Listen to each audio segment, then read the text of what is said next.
Sawubona Nkosi, ukhuluma nami, igama lami ngiNombulelo Ngakavelakade. Nginesicelo sokokuthi ngicela mane ungiphostele ephejini lakho Nkosi kokuthi mane ingifikele Nkosi yami eNgwenyameni, King Mswati the Third. Ngiyashikisha nje, akusiko wrong futhi naloko ngoba even nasenivule eBhayibhelini ngiyatika ukuthi ingwenyama iBhayibheli iyalifunza. Nasenvulo nangabe abantu bebakhathatekile bangadi kokuthi bende njani isisombululo bangenaso bebaya King Solomon bayofuna lisito abacazulule leyo nkinga lababhekene nayo. Nami I don't think lele ngikwendako it's wrong.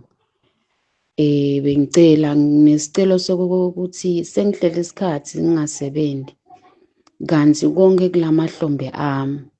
Makwami is mentally disabled, wavele waba mentally disabled kubo 1997. Ngihlala nanabhuti naye lo mentally disabled ke yena-ke vele wadibhemela nje insango wabe soba mentally disabled. Konke kubuke mina angisebenzi, and the fact that angisebenzi everything ke imile kude imvo lebuhlungu njengokulala ungakadli. Siphila ngale grant ke yamake lo 600 rand kuphela. Kude lengingakuzami Nkosi mina, kude ngithengisile ngahoka ngenta konke. Timali tami letinye tigcwele la kubantu abafuni ukubhadala. Nabo ke ungaba usola bathini vele le economy ibad. Uyabona, there's dignity ke in labor. Noma ngabe sekuthiwa ingwenyama ingikhomba ukuthi nakuya la ungabuka khona, la ungasebenta khona, but nje kungcono kunokuthi ube ngilazaro uhamba ucela timvuphuluka kubantu. Kungcono ukuthi utisebentele wena.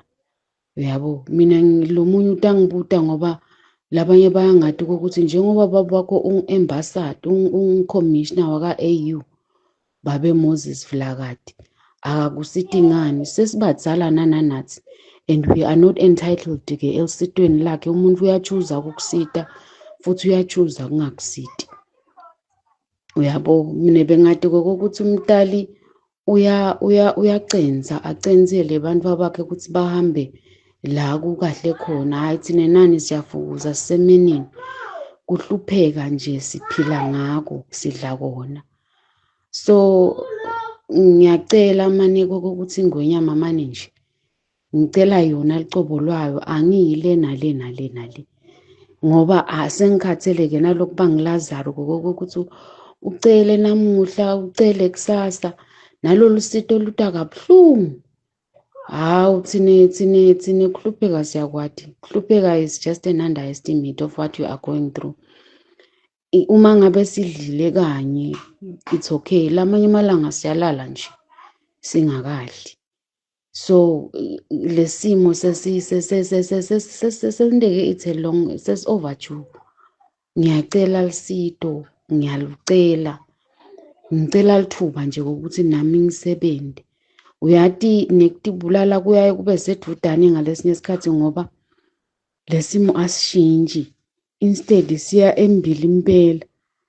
Kube nginesibinzi sekuthatha impilo yomuntu. Ngabe lo mfana lenginaye ngambulala namsafa sobabili, but mina ngingatibulala mina ngimshiyephi yena lo mfana ngoba uhlupheka ngikhona kangakanani ke sekuthiwa ngikho. So ngiyalucela lolu sito, ngilicela mbamba, hayi ngoba kumbe kunjani, ngiyalucela imane nami ngibe nelithuba lokuthi ngisebenze ngitawusita nangimake lakha kukude imvo lebuhlungu. Make last year ulimi half wensimu yonke ngesandla, wahlanyela ngesandla, wahlakula ngesandla. Umbila lapho kawudla nje umbila watilimela yena. A mentally disabled person angeke kuhlale kungalumeli la enhlitshweni yami. I-depression sengiphila nayo ngoba phela angadi ukuthi uyati kude imvo lebuhlungu njengokungadi ukuthi what tomorrow holds you for you. Likusasa kahle likuphatheleni ngoba lesimo asigucuki. Kuningi nje Nkosi, but nje mina lesami isicelo sibheke eNgwenyameni ngco, hhayi kulenye indzawo. Ngiyabonga Nkosi, usangiphostele epejini lakho.